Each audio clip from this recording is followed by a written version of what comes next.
Senior Neta from AIADMK, Senghoteyan, has once again affirmed that he is very strong about what he has decided earlier, and that is about unifying the party. Very interestingly, Senghoteyan, who is from Erode, earlier said that he is going to Delhi. We had speculations that he is going to meet BJP Netas. However, Senghoteyan said that he is not feeling well. He wanted to go to Haridwar and visit a Ram temple over there. But as we predicted, our sources were right. Now Senghoteyan has confirmed that he had gone ahead, met with the Home Minister Amit Shah, the Finance Minister Nirmala Sitharaman, discussed about unifying the party to make the party strong, and he also said that he met with the Railways Minister Ashwini Vaishnaw. The important factor here is that Senghoteyan leaves Erode claiming that he wants to go to Haridwar, but he goes directly and meets with Home Minister to take care of the issues within AIADMK, an entirely different party. Here's what Senghoteyan had to say.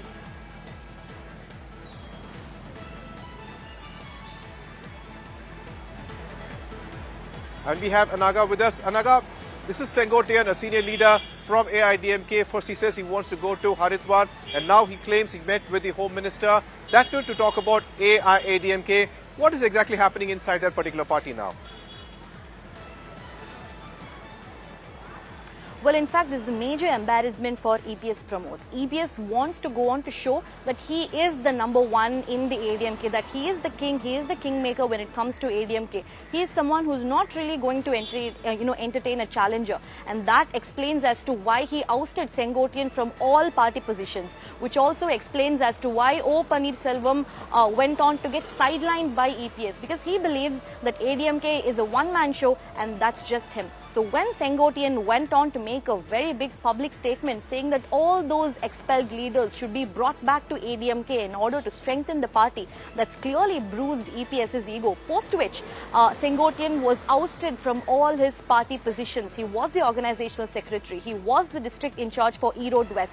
He was ousted from both these positions, an insult for Senghoteyan. And immediately after that, he took a flight to meet Mr. Amit Shah, and again a humiliation for EPS, because that just goes on to show how divided ADMK is at the moment, and this is exactly what the DMK is trying to cash on. In fact, Udayanithi also very recently in his internal party meeting made a statement that EPS should first mend his own party, should first fix the loopholes within his party before making comments about the DMK. If you really do take a closer look at the ADMK, you have so many second generational leaders after J. Jalilita's passing.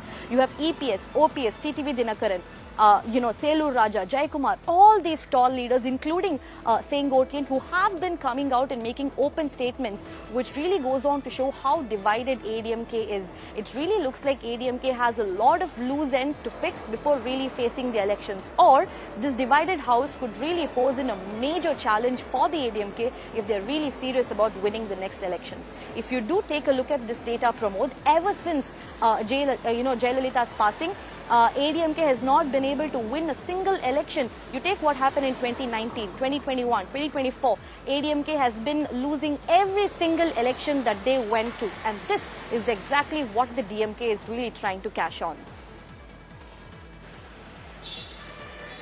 Well, Anaga, I can clearly remember that in 2017, after the demise of Jayalalitha, two names came forward for the Chief Minister post. One was Senghoteyan, the other one was Edappadi K. Palaniswami. He became the Chief Minister then. He could have wielded the power. He had the party under his control. But looks like right now, just like you absolutely mentioned, he has to tie up a lot of loose ends. And it looks like the Home Minister apparently is in a hard spot, because he was the one who formed the alliance with BJP once again, making EPS sit next to him. But now it looks like he needs to make much more difficult situations. Anyway, we have another breaking news from the state of Tamil Nadu.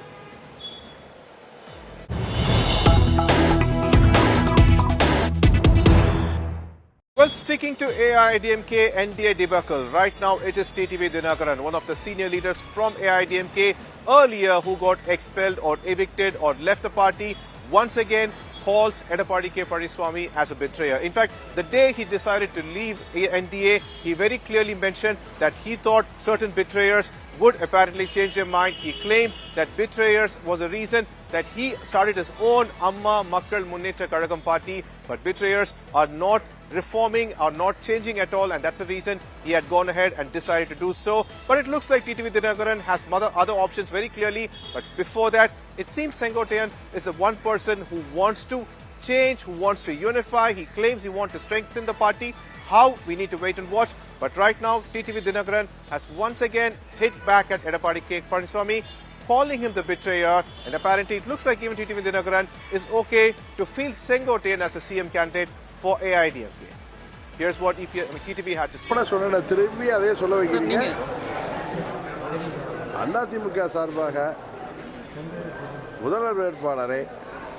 நாங்கள் எல்லாம் ஏற்றுக்கொள்கின்ற வேட்பாளரை அறிவிக்கின்ற பட்சத்தில் எங்களுக்கு ஒன்றும் பிரச்சனை இல்லை. ஒன்றும் இல்லை சார். எடப்பாடி அவங்க மாற்றிட்டாங்கன்னா முடிஞ்சு அவ்வளோதானே. உங்களுடைய மீண்டும் கூட்டணி நினைஞ்சிருவீங்களா? நான் அன்றைக்கி கிளியராக சொன்னேன். ஒரே ஒரு நான் எத்தனை முறை சொல்கிறேன், நம்ம தாய்மொழியில் தானே சொல்கிறேன். நான் சொல்லியிருக்கேன், முதலமைச்சர் வேட்பாளரை எங்களுக்கு துரோகம் இழைத்த ஒருவரை ஏற்றுக்கொள்வதில் எப்படி முடியும்? நீங்கள் ஏற்றுக்குவீங்களா? யாராவது ஏற்றுக்குவாங்களா? எங்கள் தொண்டர்கள் ஏற்றுக்குவாங்களா? அதனால் வேட்பாளரை மாற்றிவிட்டால் வேறு யாரை வேண்டுமானாலும் வேட்பாளராக அறிவித்தால் அதை ஏற்றுக்கொள்வோம். உறுதியாக நாங்கள் கூட்டணிக்கு மீண்டும் வருவோம்.